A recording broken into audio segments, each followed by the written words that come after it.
Hello and नमस्ते everyone. आज इस वीडियो में हम बात करने जा रहे हैं त्वचा के ऊपर।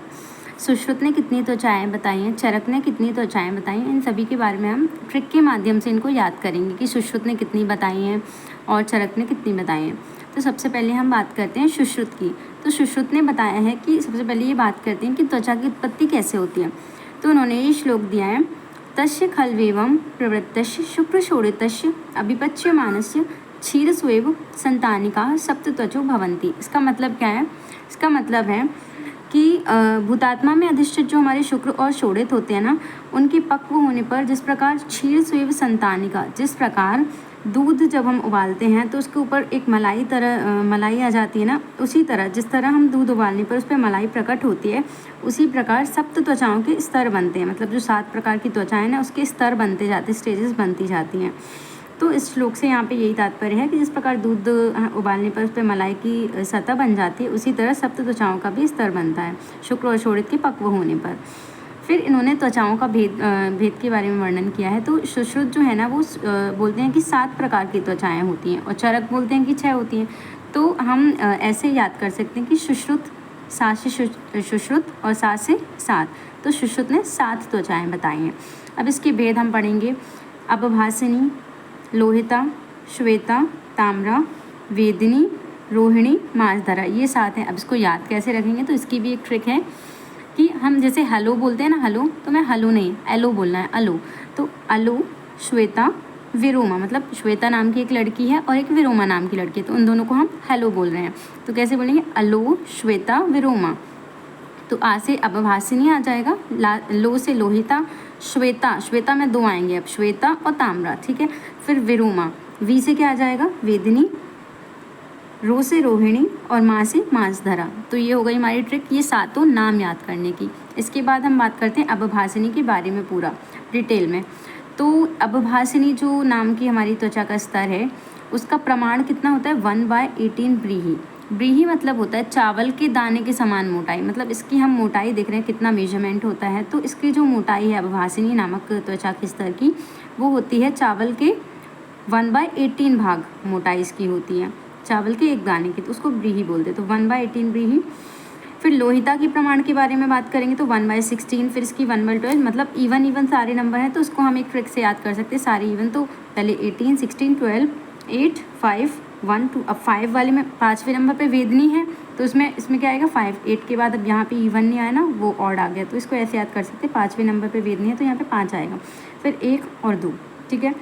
तो 1/18, 1/16, 1/12, 1/8, 1/5, 1, 2, ऐसे इसके प्रमाण याद कर लेंगे। फिर रोग की भी इसकी ट्रिक है। अब अपभासिनी में कौन कौन सी रोग आती है? सिद्म और पद्मकंटक। तो इसकी ट्रिक क्या है? आभा एसपी।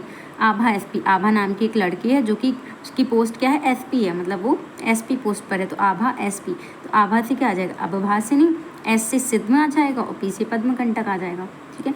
ये वर्णों को प्रकाशित करती है, 5 प्रकार की छाया को भी प्रकाशित करती है। अब आभा का मतलब ये होता है कि तेज़, या फिर किसी चीज़ को मतलब प्रकाश टाइप का ये मतलब होता है। तो इससे हम याद कर लेंगे कि अपभासिनी जो है वो वर्णों को प्रकाशित करती है और 5 प्रकार की छाया को प्रकाशित करती है। फिर सेकंड नंबर पे आती है लोहिता। तो लोहिता की ट्रिक क्या है? ये प्रमाण तो हमने कर ही लिए हैं पहले, अब सिर्फ इसके रोग को हमको क्या करना है? याद करना है। तो लोहिता में की ट्रिक है TNV, लो। TNV से टी से क्या आ जाएगा हमारा?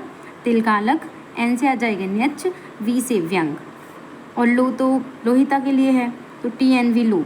तिलकालक, न्यच, व्यंग, लो, मतलब लोहिता के हैं ये एग्जाम्पल रोग। फिर उसके बाद थर्ड नंबर पे आती है श्वेता।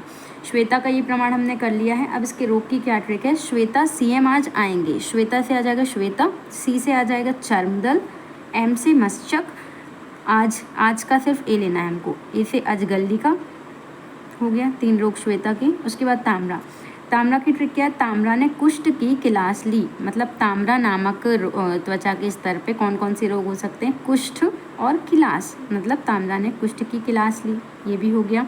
फिर आते हैं वेदनी पर। वेदनी के कौन कौन से रोग हैं? कुष्ठ और विसर्ग।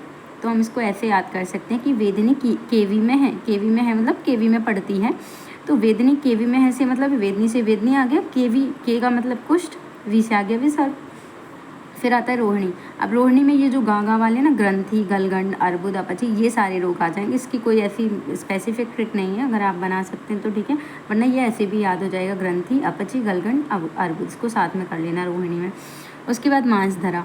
मांसधरा का जो प्रमाण है वो हमने पहले ही कर लिया। अब इसमें की 3 डिसीजेज आती हैं, भगंदर, विद्रधि, अर्श। भगंदर मतलब होता है फिस्टुला, विद्रधि मतलब एब्सस और अर्श मतलब पाइल्स। तो ये 3 को कैसे याद करेंगे?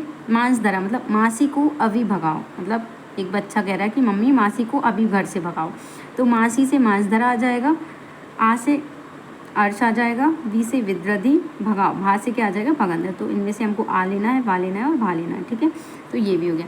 अब हम बात करते हैं चरक। चरक के अकॉर्डिंग चरक ने बताया षट त्वचा।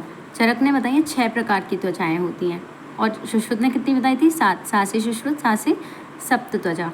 तो 6 त्वचाओं में इनने 2 का बस नाम दिया, बाकी तृतीय चतुर्थी ऐसे ही बोल दिया। तो पहले का नाम है उदकधरा, सेकंड का है अश्रकधरा, बाकी तृतीय, चतुर्थी, पंचमी, षष्ठी ऐसे इन्होंने नाम दिए हैं। तो ये तो याद करना बहुत ईजी है, तो इसमें कोई ट्रिक की ऐसी कोई ज़रूरत नहीं है। तो उदक धरा, उदक का मतलब आपको पता ही होगा, उदक मतलब जल होता है। तो जल को जो धारण, उदक धरा, उदक मतलब जल, धरा, धरा मतलब क्या होता है? धारण करना। तो जो त्वचा का स्तर जल को धारण करता है उसे हम क्या कहते हैं? उदक धरा, ठीक है। ये सबसे बाहरी होता है, मतलब अंदर से बाहर हम देख रहे हैं तो सबसे बाहर वाली लेयर होगी उदक धरा।